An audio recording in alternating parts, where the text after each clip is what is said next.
Well, yesterday we learned a bit about symbolic manipulation, and we wrote a rather stylized program to implement a pile of calculus rules from a calculus book. Here on the transparencies, we see a bunch of calculus rules from such a book. And of course, what we did is sort of translate these rules into the language of the computer. But of course, that's a sort of funny strategy. Why should we have to translate these rules into the language of the computer? And what do I really mean by that? The program we wrote yesterday was very stylized. It was a conditional, a dispatch on the type of the expression as observed by the rules. And what we see here are rules that say if the object being the derivative is being taken of, if that expression is a constant, then do one thing. If it's a variable, do another thing. If it's a product of a constant times a variable, do something, and so on.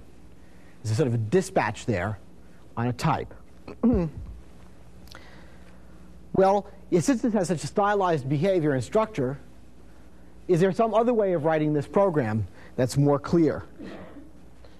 Well, what's a rule, first of all? What are these rules? Let's think about that. Rules have parts. If you look at these rules in detail, what you see, for example, is the rule has a left-hand side and a right-hand side. Each of these rules has a left-hand side and the right-hand side. The left-hand side is somehow compared with the expression you're trying to take the derivative of. The right-hand side is the replacement for that expression. So all rules on this page are something like this. Okay? I have patterns. Okay? And somehow I have to produce, given a pattern, a skeleton. This is a rule. A pattern is something that matches, and a skeleton is something you substitute into in order to get a new expression. So what that means is that the pattern is matched against the expression, which is the source expression,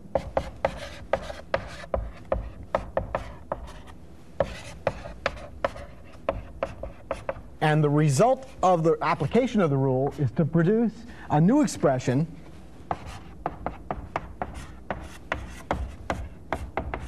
which I'll call a target by instantiation of a skeleton. It's called instantiation.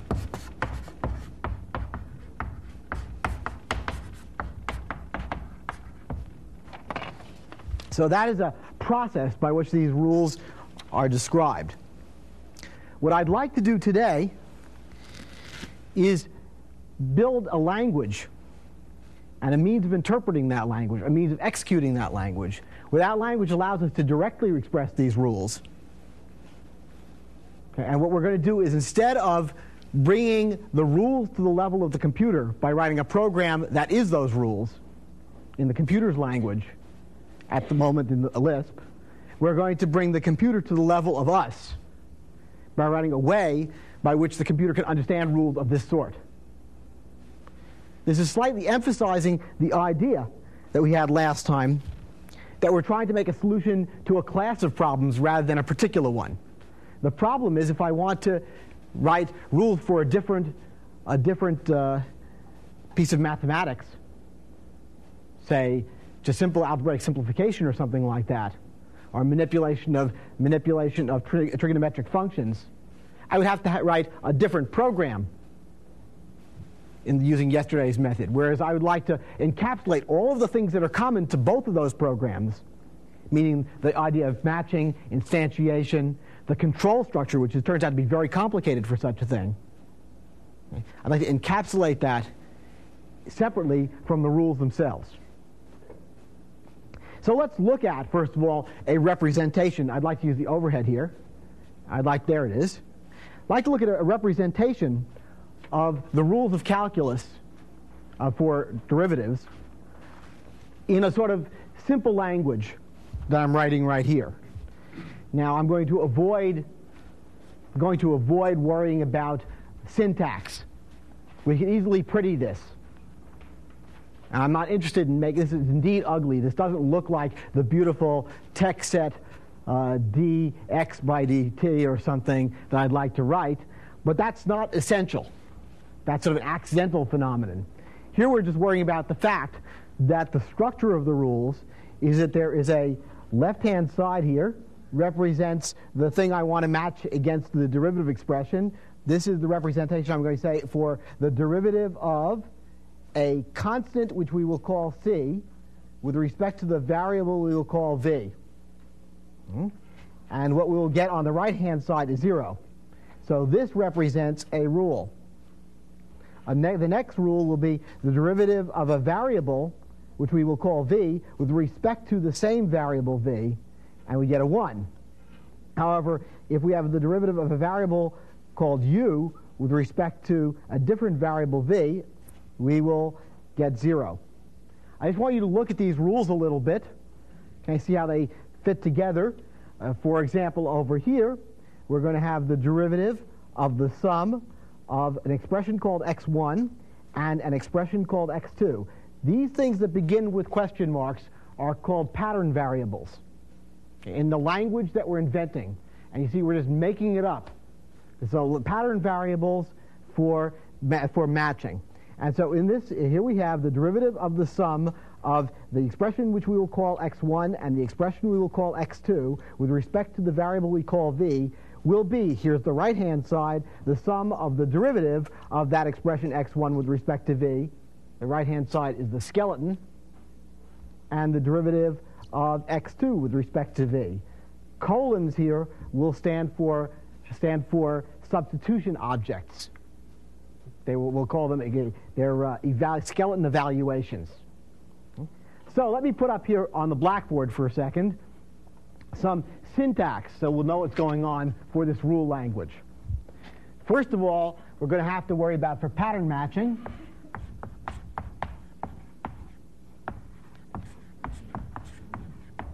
We're going to have things like a symbol like foo matches exactly itself.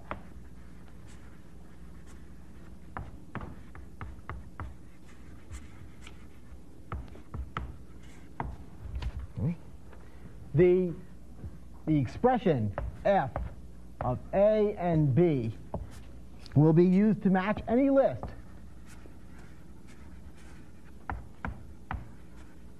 whose first element is f, whose second element is a, and whose third element is b. Also, another thing we might have in a pattern is that a question mark with some variable like x. And what that means, it says matches anything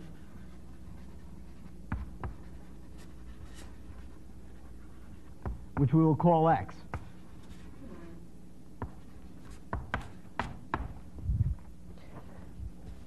Question mark cx will match only constants. So this is something which matches a constant.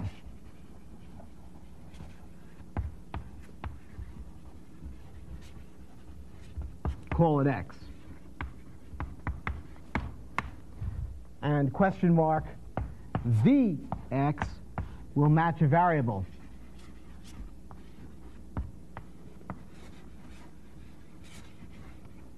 Which we call x. This is sort of the language we're making up now. If I match two things against each other, then they are compared element by element. But elements in the pattern may contain these syntactic variables, pattern variables, which will be used to match arbitrary objects. And we'll get that object as the value in the name x here, for example. Now, when we make skeletons for instantiation, well, then we have things like this. Foo, a symbol, instantiates to itself.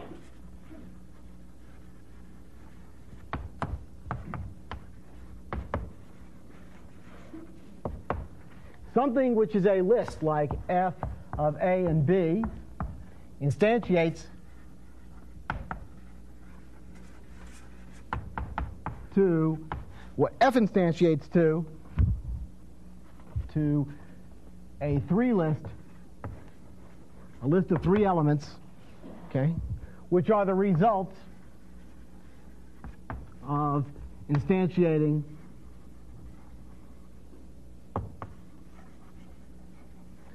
each of f, a, and b. Okay? And x will be instantiate to the value of x as in the matched pattern.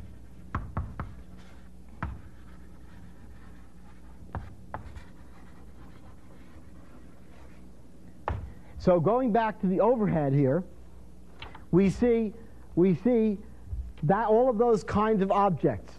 We see here a pattern variable which matches a constant, a pattern variable which matches a variable, a pattern variable which will match anything. And if we have 2 instances of the same name, like this is the derivative of the expression which is a variable only, whose name will be v, with respect to some arbitrary expression which we will call v, since this v appears twice, we're going to want that to mean they have to be the same. The only consistent match is that those are the same. So here we're making up a language. And in fact, that's a very nice thing to be doing. It's so much fun to make up a language. And you do this all the time. And the really most powerful design things you ever do are sort of making up a language to solve problems like this. Now, here we go back here and look at some of these rules. Well, there's a whole set of them. I mean, there's one for addition and one for multiplication, just like we had before. The derivative of the product of x1 and x2 with respect to v is the sum of the product of x1 and the derivative of x2 with respect to v, and the product of the derivative of x1 and x2. And here we have exponentiation, and of course we run off the end down here. We can add as many as we like. But the whole thing over here, I'm giving this list of rules the name derivative rules. What would we do with such a thing once we have it? Well, one of the nicest ideas, first of all, is I'm going to write for you, and we're going to play with it all day. What I'm going to write for you is a program called simplifier, the general purpose simplifier. I'm going to say something like define dsimp to be a simplifier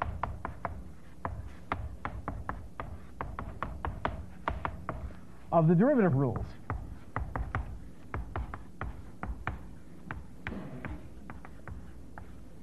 And what simplifier is going to do is, given a set of rules, it will produce for me a procedure which will simplify expressions containing the things that are referred to by these rules.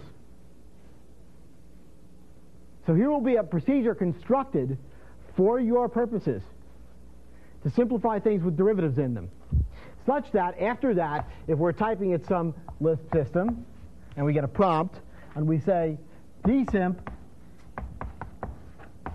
for example, of the derivative of the sum of x and y with respect to x.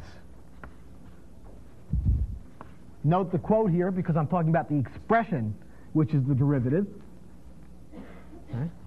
Then I will get back as a result plus 1, 0. because the derivative of x plus y is derivative of x plus derivative of y. Derivative of x with respect to x is 1. Derivative of y with respect to x is 0. So that's what we're going to get. I haven't put a simplification at that level, algebraic simplification yet. Of course, once we have such a thing, then we can look at other rules. So, for example, we can, if we go to the slide, okay, here, for example, are other rules that we might have, algebraic manipulation rules, ones that would be used for simplifying algebraic expressions. For example, just looking at some of these, the left-hand side says any operator applied to a constant E1 and a constant E2 is the result of evaluating that operator on the constants, E1 and E2. Or an operator applied to E1, any expression E1 and a constant E2 is going to move the constant forward. So that'll turn into the operator with E2 followed by E1. Okay, why I did that, I don't know. It wouldn't work if I had division, okay, for example. So that's a bug in the rules, if you like. Okay? So the sum of 0 and E is E. The product of 1 and any expression E is E. The product of 0 and any expression E is 0. Just looking at some more of these rules, we could have arbitrarily complicated ones. We can have things like the product of the constant E1 and any constant E2 with E3 is the result of multiplying now the constants E1 and E2 together and putting E3 there. So it says combine the constants that I had, which was if I had a product of E1 and E2 and E3, just multiply, and E1 and E2 are both constants, multiply them. Okay? And you can make up the rules as you like. There are lots of them here. Okay, there are things as complicated, for example, as, I suppose down here some distributive law, you see. The product of any object C and the sum of D and E is the same as the sum of the product of C and D and the product of C and E. Okay? Now, what exactly these rules are doesn't very much interest me. We're going to writing a language so that it would allow us to interpret these rules, so that we can, in fact, make up whatever rules we like. Another whole language of programming. Well, let's see. I haven't told you how we're going to do this. And, of course, for a while we're going to work on that. But there's a real question of what am I going to do at all at a large scale? Okay? How do these rules work? How is the simplifier program going to manipulate these rules with your expression to produce a reasonable answer? Well, first I'd like to think about these rules as being some sort of deck of them. Okay? So here we have a whole bunch of rules.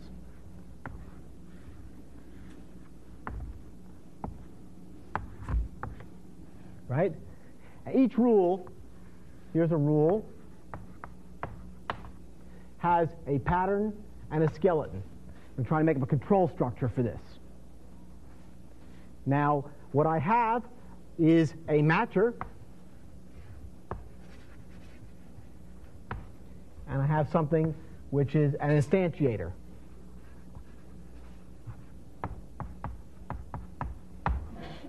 And I'm going to pass from the matcher to the instantiator a set of meanings for the pattern variables. A dictionary, I'll call it. A dictionary. Which will say X was matched against the following subexpression, and Y was matched against another following subexpression. And from the instantiator, I will be making expressions, and they will go into the matcher. There will be expressions.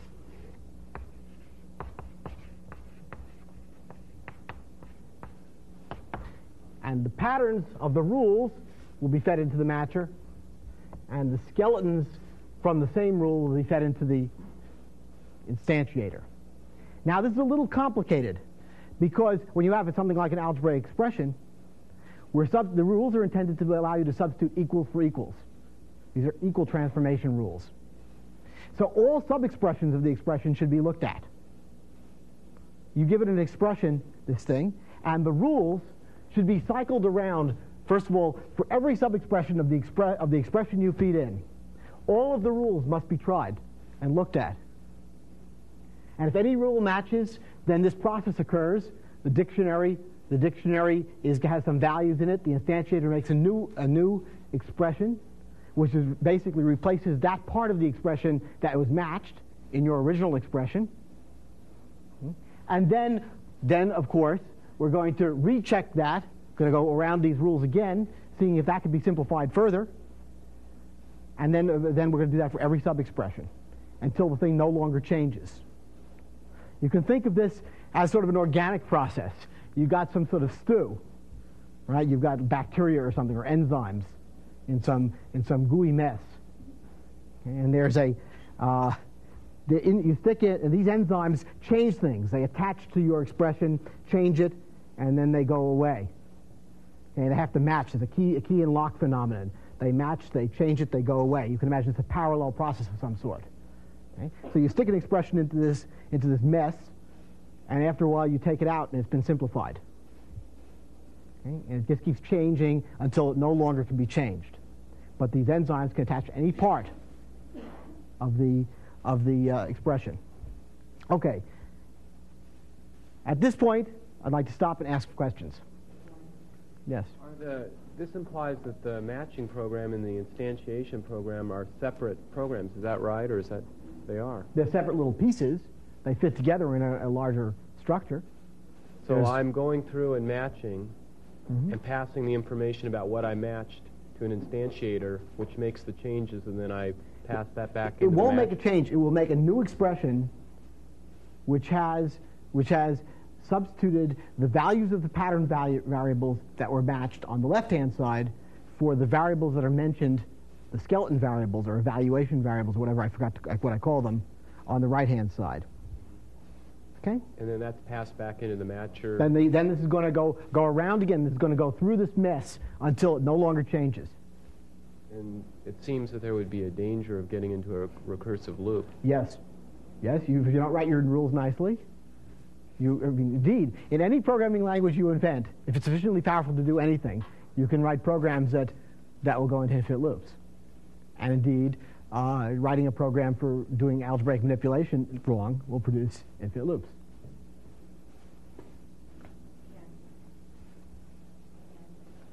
Go ahead. Some language designers feel that this feature is so important that it should become part of the basic language, for example, scheme in this case. What are your thoughts on which this language feature? The pattern matching and all application of such rules should be you mean like just Prolog? like Emacs, like Prolog? Like Prolog, but well, become a more general. It's possible. Okay, I think my feeling about that is that I would like to teach you how to do it so you don't depend upon some language designer. Okay. You make it yourself. You can roll your own. Thank you.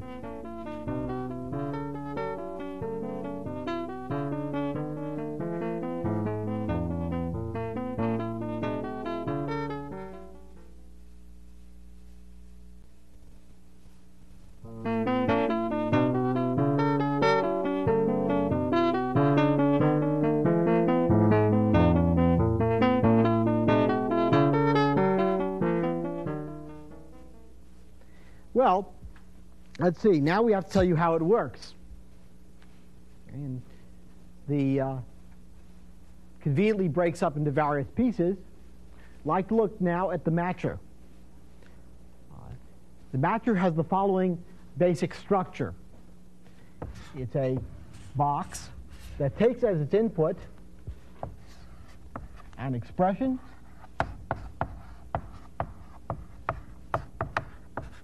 and a pattern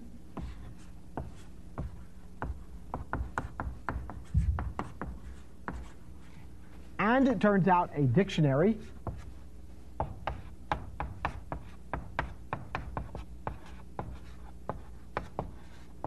A dictionary, remember, is a mapping of of pattern variables to the values that were found by batching, and it puts out another dictionary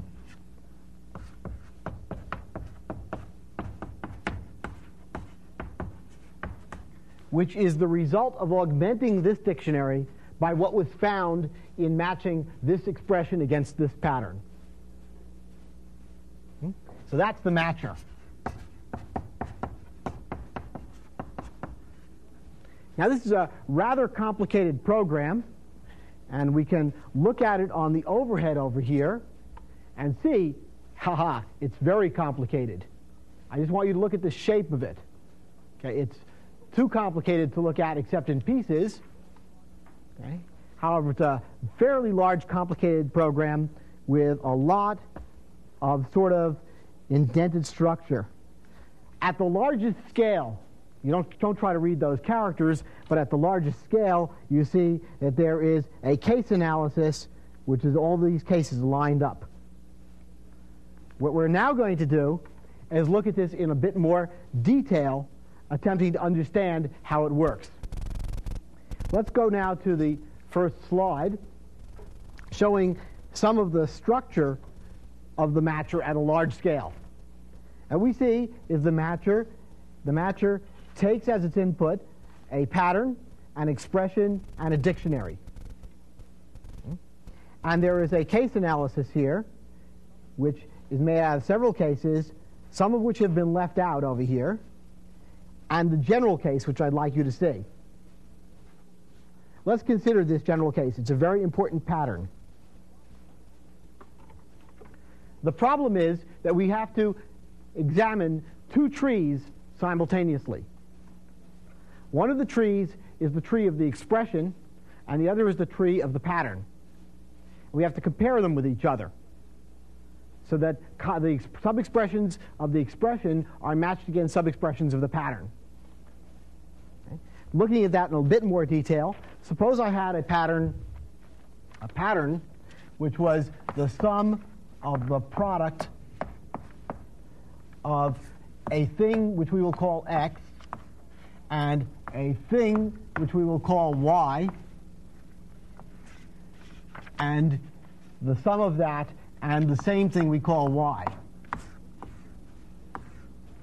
So we're looking for a sum of a product whose second argument is the same as the second argument of the sum. That's a thing you might be looking for. Well, that as a pattern looks like this. There is a tree which consists of a sum, okay, and a product with a pattern variable question mark x and question mark y, the other pattern variable, and question mark y. Just looking at the same. Just writing down the list structure in a different way. Now, supposing we're matching that against an expression which matches it. The sum of, say, the product of 3 and x, and say x. That's another tree. It's the sum of the product of 3 and x and x. So what I want to do is traverse these two trees simultaneously. And what I'd like to do is walk them like this. I'm going to say, are these the same? This is a complicated object. Let's look at the left branches. Well, that could be the car. How does that look? Oh, yes, the plus looks just fine. But the next thing here is a complicated thing. Let's look at that. Oh, yes, that's pretty fine, too. They're both asterisks. Now, whoops, my pattern variable. It matches against the 3. Remember, x equals 3 now. That's in my dictionary. And the dictionary is going to follow along with me. X equals 3. Ah, yes, x equals 3 and y equals x. Different x. The pattern x is the expression x, the pattern y. Oh, yes, the pattern variable y, I've already got a value for it. It's x. Is this an x? Oh, yeah, sure it is. That's fine. Yep, done. I now have a dictionary which I've accumulated by making this walk. Okay. Well, now let's look at this general case here and see how that works. Here we have it. I take in a pattern variable, pattern, an expression, and a dictionary. And now I'm going to do a complicated thing here, which is the general case. The expression is made out of two parts, a left and a right half, in general. Anything that's complicated is made out of two pieces in a Lisp system. Well, now what do we have here? I'm going to match the cars of the two expressions against each other with respect to the dictionary I already have, producing a dictionary as its value, which I will then use for matching the coutures against each other. So that's how the dictionary travels, threads the entire structure. And then the result of that is the dictionary for the match of the car and the couter. And that's what's going to be returned as a value. Now, at any point, a match might fail. It may be the case, for example, if we go back and look at an expression that doesn't quite match, like supposing this was a 4. Okay? Well, now these two don't match anymore, because the x that had to be, the y that had to be x here, and this y has to be 4. But x and 4 were not the same object syntactically. So this wouldn't match, and that would be rejected sometimes. So matches may fail. Now, of course, because this matcher takes the dictionary from the previous match as input, it must be able to propagate the failures. And so that's what the first clause of this conditional does. It's also true that if it turned out that the pattern was not atomic, see, if the pattern was atomic, I go into this stuff, which we haven't looked at yet. But if the pattern is not atomic, and the expression is atomic, it's not made out of pieces, then that must be a failure. And so we go over here. If the pattern is not atomic and the pattern is not a pattern variable, I have to remind myself of that. Then we go over here. So that's ways failures may occur. Okay, so now let's look at the insides of this thing. But the first place to look is what happens if I have an atomic pattern. That's very simple. A pattern that's not made out of any pieces. Foo. It's a nice atomic pattern. Well, here's what we see. If the pattern is atomic, then if the expression is atomic, then if they're the same thing, then the dictionary that I get is the same one as I had before. Nothing's changed. Okay? It's just that I match plus against plus, asterisk against asterisk, x against x. That's all fine. However, if the pattern is not the one which is the expression, if I have two separate atomic objects, then it was matching plus against asterisk, in which case I fail. Okay? Or if it turns out that the pattern is atomic, but the expression is complicated, it's not atomic, then I get a failure. Okay? That's very simple. Now, what about the various kinds of pattern variables? We had 3 kinds. I give them names. They're arbitrary constants, arbitrary variables, and arbitrary expressions. A question mark x is an arbitrary expression. A question mark c x is an arbitrary constant, and a question mark vx is an arbitrary variable. Well, what do we do here? Looking at this, we see that if I have an arbitrary constant, if the pattern is an arbitrary constant, then it had better be the case that the expression had better be a constant. If the expression is not a constant, then that match fails. If it is a constant, however, then I wish to extend the dictionary. I wish to extend the dictionary with that pattern being remembered to be that expression, using the old dictionary as a starting point.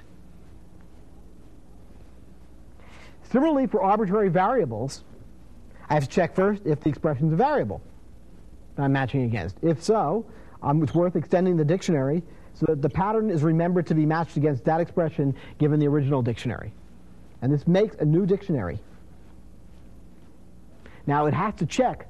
There's a source of failure inside extend dictionary, which is if one of these pattern variables already has a value, and I'm trying to match the thing against something else, which is not equivalent to the one that I've already matched it against once, then a failure will come flying out of here too. And we'll see that sometime. And finally, an arbitrary expression does not have to check anything syntactic about the expression that's being matched. So all it does is an extension of the dictionary. Okay. So you've just seen a complete, very simple matcher. Now, one of the things that's rather remarkable about this is people pay an awful lot of money these days for someone to make a, quote, AI expert system, okay, that has nothing more in it than a matcher and maybe an instantiator like this. Okay. But it's very easy to do, and now, of course, you can start up a little startup company and make a couple of megabucks in the next week, taking some people for a ride. I mean, 20 years ago, this was remarkable, this kind of program.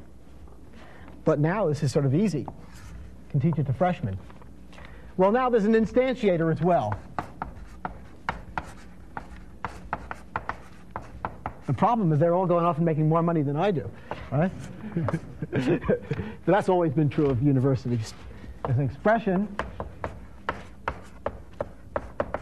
the purpose of the instantiator is to make expressions given a dictionary and a skeleton. And that's not very hard at all. Okay, we'll see that very simply in the next slide. Here, to instantiate a skeleton, given a particular dictionary, oh, this is easy. We're going to do a recursive tree walk over the skeleton, and for everything which is a skeleton variable, I don't know, call it a skeleton evaluation. That's the name of an abstract syntax that I give it in this program. A skeleton evaluation, a thing beginning with a colon in the rules. For anything of that case, I'm going to look up the answer in the dictionary, and we'll worry about that in a second. Let's look at this as a whole.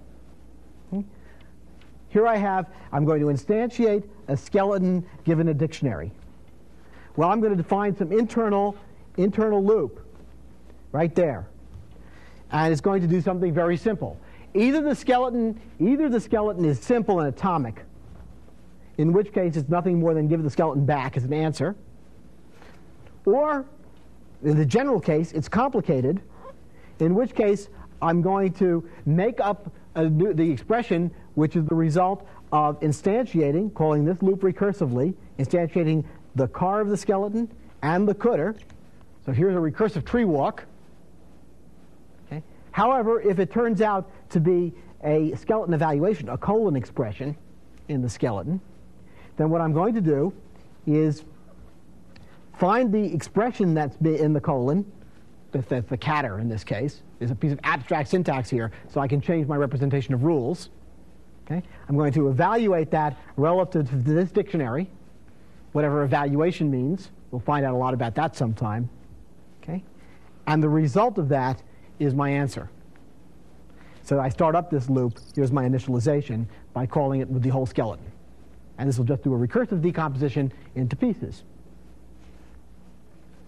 Now, one more little bit of detail is what happens inside evaluate. I can't tell you that in great detail. I'm going to tell you a little bit of it. Later we're going to look into this in much more detail. Okay. To evaluate some form, some expression with respect to a dictionary, if the expression is an atomic object, well, I'm going to go look it up. Nothing very exciting there. Otherwise, I'm going to do something complicated here, which is I'm going to apply a procedure which is the result of looking up the operator part in something that we're going to find out about someday. I want you to realize you're seeing magic now. This magic will become clear very soon, but not today. Okay? Down looking up all the pieces, all the arguments to that in the dictionary. So I don't want you to look at this in detail. I want you to say there's more going on here. And we're going to see more. We're going to see more about this. Okay? But it's the magic is going to stop. Okay? This part has to do with Lisp. Okay? And it's the end of that. Okay, so now we know about matching and instantiation. Are there any questions for this segment?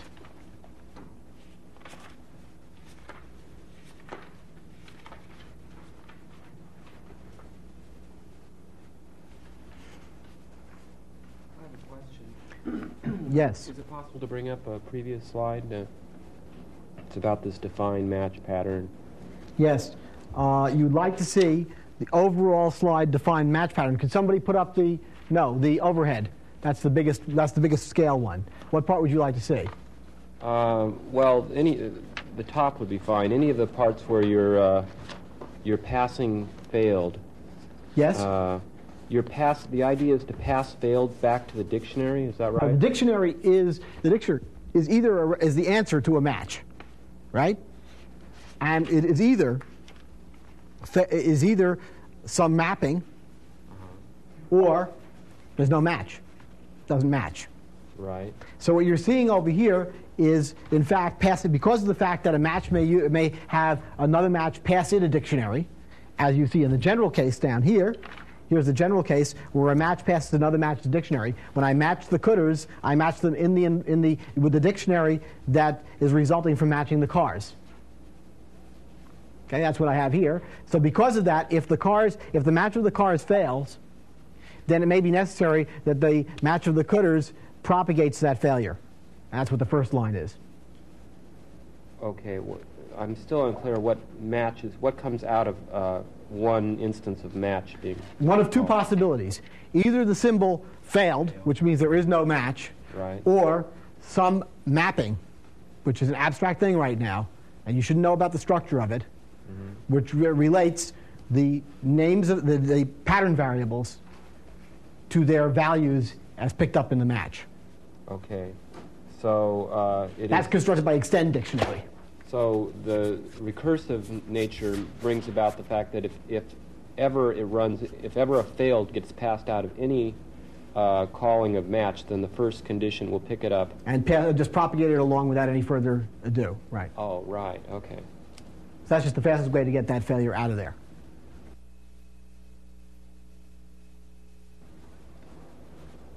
Yes. If I don't fail, that means that I've matched a pattern, and I run the procedure extend dict, and then pass in the pattern and the expression. But the substitution will not be made at that point. Is that right? No, there's no substitution being there because there's no skeleton to be substituted in. Right. So what... All you've got there is we're making up the dictionary for a later substitution. And what would the dictionary look like? Is it ordered pairs? That's not told to you. We're being abstract. Okay. Why do you want to know? What it is it's a function. Well, it's the a function. I want to a function know is abstractly is a set of ordered pairs. It could be implemented as a set of Lisp pairs. It could be implemented as some fancy table mechanism. It could be implemented as a function. Okay? And somehow I'm building up a function. But I'm not telling you. That's up to George, who's going to build that later. Okay? I know you really badly want to write concrete things. I'm not going to let you do that. Well, let me at least ask, what is the important information there that's being passed to extend dict? I want to pass the pattern I found. Yes. The pattern that's matched against the expression. You want to have the pattern, which happens to be in those cases pattern variables. Right? All of those three cases for extend dict are pattern variables. Right. Okay? So you have a pattern variable that is to be given a value in a dictionary. The value is the expression that it matched against. The dictionary is the set of things I've already figured out that I've memorized or learned. Okay? And I'm going to make a new dictionary which is extended from the original one by having that pattern variable have a value with the new dictionary.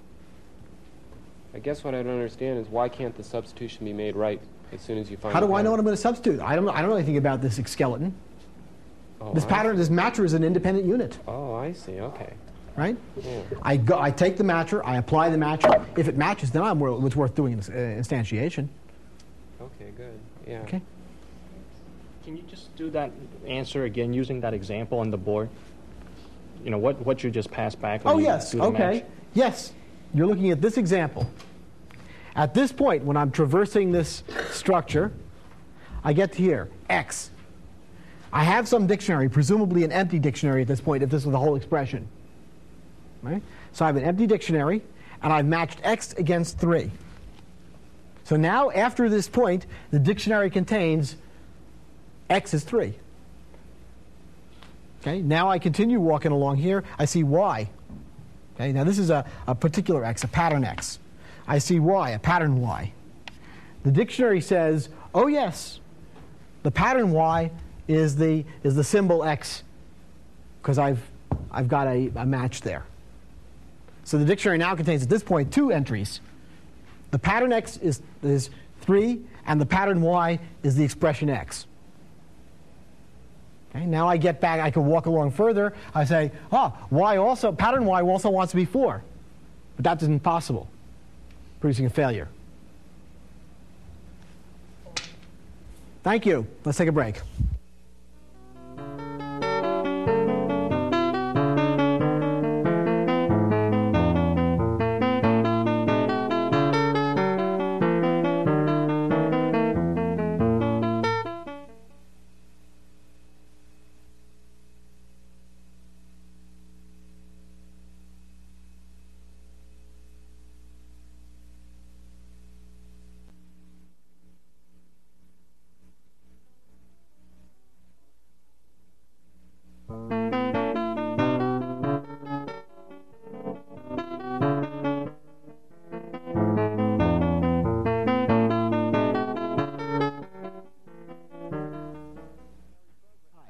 Okay, you're seeing your first very big and hairy program. Now, of course, one of the goals of this subject is to get you to be able to read something like this and not be afraid of it. This one's only about 4 pages of code. By the end of the subject, I hope 50-page program will not look particularly frightening. But I don't expect, and I don't want you to think that I expect you to be getting it as it's coming out. You're supposed to feel the flavor of this. Okay? And then you're supposed to go think about it, because it is a big program. There's a lot of stuff inside this program. Now, I've told you about the language we're implementing, the pattern match substitution language. Showed you some rules. And I've told you about matching and instantiation, which are the 2 halves of how a rule works. Now we have to understand the control structure by which the rules are applied to the expressions so as to do algebraic simplification. Now, that's also a big, complicated mess. The problem is that there's a variety of interlocking, interwoven loops, if you will, involved in this. For one thing, I have to examine every sub-expression of my expression that I'm trying to simplify. That we know how to do. It's a car-coulda recursion of some sort, or something like that, and some sort of tree walk. And that's going to be happening. Now, for every such place, every node that I get to in doing my traversal of the expression I'm trying to simplify, I want to apply all of the rules. Every rule is going to look at every node. And I'm going to rotate the rules around. Okay. Now, either a rule will or will not match. If the rule does not match, then it's not very interesting. If the rule does match, then I'm going to replace that node in the expression by an alternate expression. I'm going to make up a new expression which contains everything contains that new value, the result of substituting into the skeleton, instantiating the skeleton for that rule at this level. But no one knows whether that thing that I instantiated there is in simplified form. So I'm going to have to simplify that. So somehow I have to call the simplifier on the thing that I just constructed. And then when that's done, then I can sort of build that into the expression I want as my answer. Now there's a basic idea here, which I will call a garbage in, garbage out simplifier. It's kind of recursive simplifier. And what happens is the way you simplify something is that simple objects like variables are simple. Okay? Compound objects, well, I don't know. what I'm going to do is I'm going to build up from simple objects, trying to make simple things by assuming that the pieces they're made out of are simple. Okay? So that's what's happening here. Well, now, if we look at the first slide, no, overhead. If we look at the overhead, we see a very complicated program, like we saw before for the matcher. So complicated that you can't read it like that. Okay? I just want you to get the feel of the shape of it. And the shape of it is that this program has various subprograms in it. Okay? One of them is, this part is the part for traversing an expression. And this part is the part for trying rules. Now, of course, we can look at that in some more detail. Let's look at the first transparency. Right. The simplifier is made out of several parts. Now, remember at the very beginning, the simplifier is a thing which takes a set of rules, and produces a program which will simplify relative to them. So, here we have our simplifier takes a rule set, and in the context where the rule set is defined, there are various other definitions that are done here, and then the result of this simplifier procedure is in fact one of the procedures that was defined. Simplify exp. What I'm returning as the value of calling simplifier on a set of rules is a procedure. The simplify exp procedure, which is defined in that context, which is a simplification procedure appropriate for using those set of rules.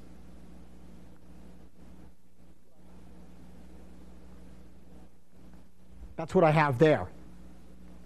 Now, the first two of these procedures, this one and this one, are together going to be the recursive traversal of an expression. This one is the general simplification for any expression, and this is a thing which simplifies a list of parts of an expression. Nothing more. For each of those, we're going to do something complicated which involves trying the rules. Now we should look at the various parts.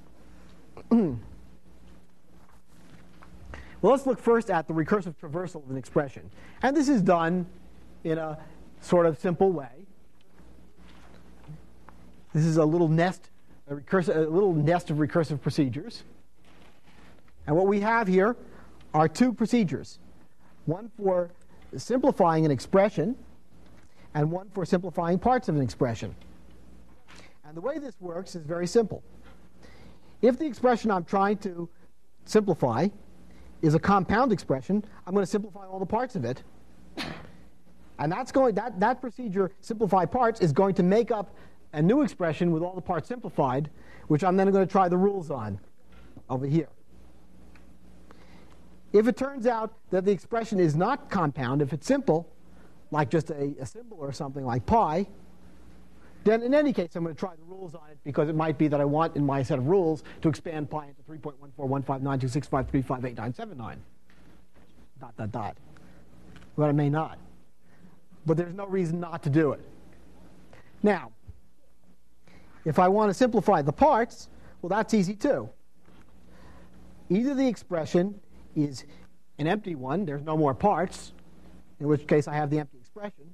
Otherwise, I'm going to make a new expression by const, which is the result of simplifying the first part of the expression, the car, and simplifying the rest of the expression, which is the cutter.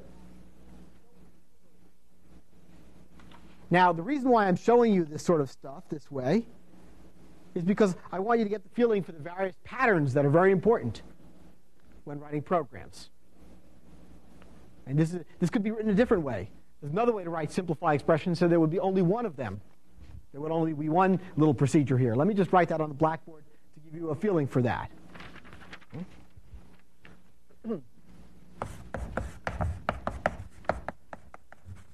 This is another idiom, if you will.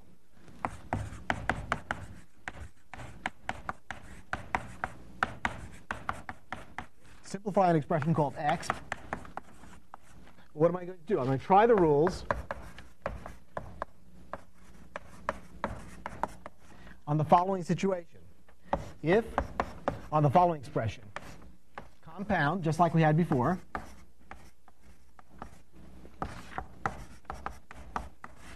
If the expression is compound, well, what am I going to do? I'm going to simplify all the parts. But I already have a coulda recursion common pattern of usage, which has been captured as a high-order procedure. It's called map. So I'll just write that here. Map, simplify the expression, down all the parts of the expression. This says apply the simplification operation, which is this one, to every part of the expression, and then const those up into a list. Just every element of the list, which the expression is assumed to be made out of, and otherwise I have the expression. So I don't need the helper procedure, simplify parts, because that's really this. So sometimes you just write it this way. It doesn't matter very much. Well, now let's take a look at, let's just look at how you try rules. Look, we can look at this slide. We see this is a complicated mess also. Well, I'm trying rules on an expression. It turns out the expression I'm trying is some sub-expression now of the expression I started with, because the thing I just arranged allowed us to try every sub-expression. So now we're taking in a sub-expression of the expression we started with. That's what this is. And what we're going to define here is a procedure called scan, which is going to try every rule. And we're going to start it up on the whole set of rules. And this is going to go cootering down the rules, if you will, looking for a rule to apply. And when it finds one, it'll do the job. Okay, well, let's take a look at how try rules works. It's very simple. Well, scan rules. Scan rules, the way of scanning. Well, is it so simple? It's a big program, of course. We take a bunch of rules, which is a sub-list of the list of rules. We've tried some of them already, and they've not been appropriate, so we get to some here. We get to look at the next one. If there are no more rules, well, then there's nothing I can do with this expression, and it's simplified. However, if it turns out that there are still rules to be done, then let's match the pattern of the first rule against the expression using the empty dictionary to start with, and use that as the dictionary. If that happens to be a failure, try the rest of the rules. That's all it says here. It says discard that rule. Otherwise, well, I'm going to get the skeleton of the first rule, instantiate that relative to the dictionary, and simplify the result, and that's the expression I want. So although that was a complicated program, every complicated program is made out of a lot of simple pieces. Now the pattern of recursions here is very complicated. And one of the most important things is not to think about that. If you try to think about the actual pattern by which this does something, you're going to get very confused. I would. Now, this is not a matter of you can do this with practice. These patterns are hard.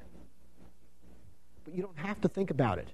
The key to this, to very good programming and very good design, is to know what not to think about. The fact is, going back to this slide, I don't have to think about it because I have specifications in my mind for what simplify exp does. I don't have to know how it does it. And it may, in fact, call scan somehow through try rules, which it does. And somehow I've got another recursion going on here. But since I know that simplify exp is assumed by wishful thinking to produce the simplified result, then I don't have to think about it anymore. I've used it. I've used it in a reasonable way. I will get a reasonable answer.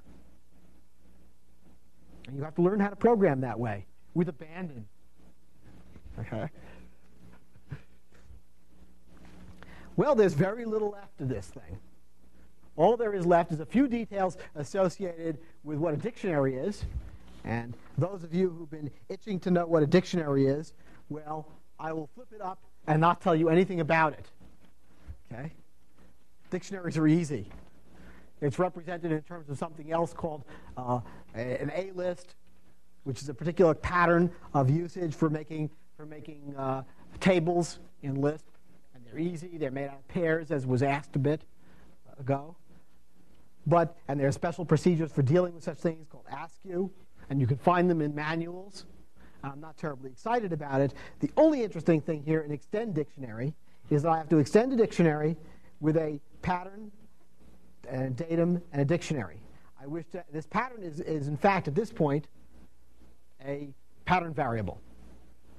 Now, what do I want to do? I want to pull out the name of that pattern variable, the pattern variable name, and I'm going to look up in the dictionary, see if it already has a value. If not, I'm going to add a new one in. If it does have one, if it has a value, then it had better be equal to the one that was already stored away. And if that's the case, the dictionary is what I expect it to be. Otherwise, I fail. So that's easy too. If you open up any program, you're going to find inside of it lots of little pieces, all of which are easy. So at this point, I suppose, I've just told you some million-dollar valuable information. Okay? And I suppose at this point, we're pretty much done with this program. I'd like to ask about questions. Yes, can you give me the words that describe the specification for simplify expression? Sure. Simplify expression takes an expression and produces the simplified expression. That's it. Okay? How it does it is very easy. Compound expressions, all the pieces are simplified, and then the rules are tried on the result. And for simple expressions, you just try all the rules. So expression is simplified by virtue of the rules. That's, of course, true. Right. And the way this works is that simplify expression, as you see here, okay, what it does is it breaks the expression down into its smallest pieces, simplifies building up from the bottom, using the rules to be the simplifier, to do the manipulations, and constructs a new expression as the result. Eventually, one of the things you see is that the rules themselves, try rules, call simplify expression on the results when it changes something. On the results of a match. The results of an instantiation of a skeleton for a rule that has matched. So the spec of simplify expression is that any expression you put into it comes out simplified according to those rules. Thank you. Let's take a break.